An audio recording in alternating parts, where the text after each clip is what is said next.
Fish.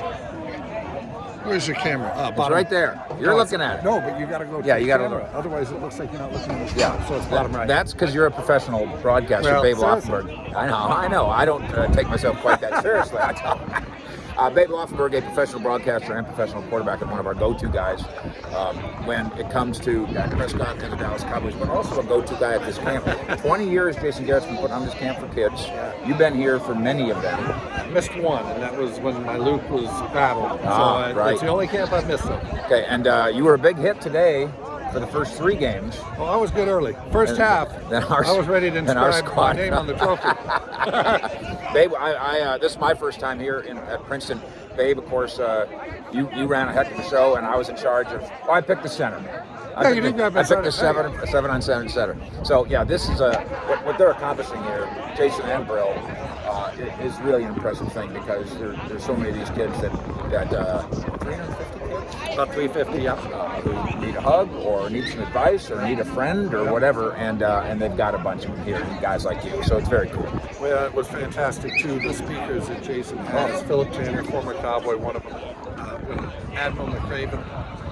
Okay, comes explain who the Admiral is. Now, the Admiral he was a Navy SEAL. He trained Navy SEALs. He was in charge of the operation that killed Osama bin Laden. So that's pretty big to him. He's on the phone with the president, walking him through the bin Laden situation. Yeah, so I mean, you get an opportunity to get a guy like that to speak to you, and quite honestly, I've heard a lot of speakers in my day. Yeah. He's one of the best speakers I've ever heard. So for these 350 kids, high school kids, to have that opportunity to listen to a guy like that, and see these people that have had a lot of success in their life in some form or fashion. Right. It's very impressive. Now, to the Dallas Cowboys. They decided to take off the last 2 days of minicamp. Yeah. And of course, because they only went 12-5 last year, there's panic in the streets. Well, How dare they? Here's what I love though, Fish. As you well know, they already got an OTA from next season Taken away. Right. because they were too physical in one of the practices Right. in the off-season this year. Right. Who cares? They just took 2 practices off. We were going to, that's right. We were going to use it anyway. We'll forfeit 2 more. If we Right, need to. take 'em, Yeah. take 'em. But that has more positive impact because you're character building, you're bonding, and then the players go, boy, that coach, I love that coach, than you might have been able to accomplish in another day of practice, right? Well, I always look at it like this. I defer to the coaching staff. They know more about The this rhythm team. and the field. Yeah. And where their team is, what do they need. Right. And clearly, Mike McCarthy thought, okay, we've kind of accomplished what we want to accomplish Right. in this offseason. And I'm all for the team building stuff. And I'm assuming if it were a different year, a different football team, and they hadn't reacted the way he wanted them to in the offseason, Right. they probably would have practiced this last year. It's a psychological game. There's a time to kick them in the butt, and there's a time to pat them on the butt. Well, and here's what I always say too about that. That's right. Team building is awesome. It's great. And we laughed at Dave Campo when he took the team to SeaWorld and Right. rode Shamu. He had Quincy Carter as his quarterback. Right. And that's not a knock on Quincy, but They didn't go 5-12 or whatever it was. Mike Shanahan Yeah. took the Denver Broncos fly fishing. He took the day off and they went fly fishing, and Right. it was a great move. But Yep. he had John Elway as a quarterback. Right. So when you have John Elway, you pretty much do anything you want. You say, hey, that was a really good move. And when you don't have the horses, then nothing you do. You know what? And you guys, you lived as part of this too. Jimmy Johnson. If you go to the Super Bowl and on Monday you say it's a free day, everybody go. There's no curfew, and then you win the game on Sunday. Boy, he kept them loose. Right. If you go to the Super Bowl, as many other teams have said, and said, no, we're going to practice on Monday, and you lose the Super Bowl, boy, they were tight. As I often say, Fish, you don't read a lot of history books on World War II written by the Japanese, do you? Right? I mean, That's very good. history is written by the victors. So you win, you can say anything. I always love when a team comes out and the other offense does well against Yep. the defense. We knew what they were going to do. Yep. We knew that, and the defense shuts down your offense. We knew what they were going to run. Right. Well, you go into every game thinking you have a plan for what the other team does. And then the ball bounces sideways, and you're playing Right. right. When Yeah. you execute it, and you're the victor again. You write the history. Okay, it's the same thing with we came out flat. Yeah. You had 53 guys all Right. flat at the same time. No question. And it's just like I always say, hey, they don't look like they're in it. Well, when you're coming off the field and you just had the ball stuck down your throat for a 96-yard fly. Now you don't like I've it. never seen guys high-fiving. I don't want to see guys coming off the field high-fiving. That's right. Dak Prescott, leaner but the same weight.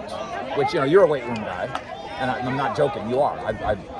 You work hard on it, even at our advanced age. He's got the formula down, right? As you get to be about 28, you better figure it out. I love all the off-season stuff. Whoa. Yeah. Yep. Talk about putting the curtain down. Right. We're like a Broadway show that closed, Chris. No, but I love all the off-season. Last year was Zeke, best shape of his life. Yeah. And this and never materialized. I don't really care what Dak Prescott weighs. Right. Ben Roethlisberger had a bad body for about 18 of the 19 years of his career. Right. And he did okay. Yes. So while it's great, he's lean, it's great that he's on the keto diet or whatever the hell he's on, I want to see him go out and play football. It is true, and I had this conversation with Philip Tanner. This isn't a knock on Zeke, as you mentioned, but he was in the best shape of his life last year. That's what I mean. Yeah. And he'll be in the best shape of his life again, I presume, next year. Well, as I often say, when people say I'm in the best shape of my life, they're trying to convince themselves and you. You're never in better shape than 22. Right. Right. But I was in the best shape of my life at 22, but you always see these 35-year-olds, and they're trying to convince everybody that they're going to hang around and hang in there. Right. Not that Zeke is at that point in his career. You see it all the time, right? Oh, I'm in the best shape of my life. No, you're not. When you're in good shape, when you're 22, you can eat anything, and your body just metabolizes. Right. Best team in the NFC East is best roster. I think it's still the Cowboys. I know everybody is kind of ceding this thing to the Philadelphia Eagles, and they're going to be better, no question. Right. Jalen Hurts is going to be a big part. Does he take that next step? Does he progress? They're going to be better if he does. Okay, does he? We have to see it play out. Okay, tell me if but you agree. I'm always.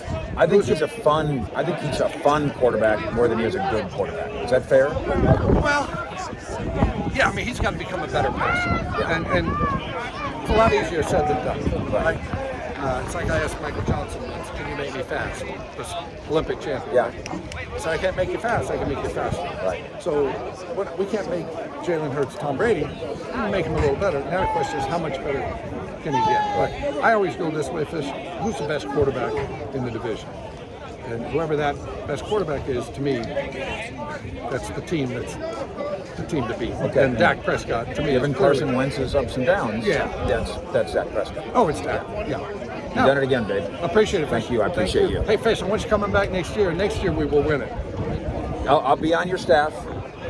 I'll try to contribute a little bit more words of wisdom. Well, when I come back next year, I felt we started out strong, we faded a little bit. I'm going to come back in the best shape of my life. Okay. Plus, don't you usually cheat a little bit more or push the edge? This year you didn't push the edge. That's the rumor. Well, I didn't think I need. We started out 3-0, and so I backed off the cheating, and then I realized, why did I do that?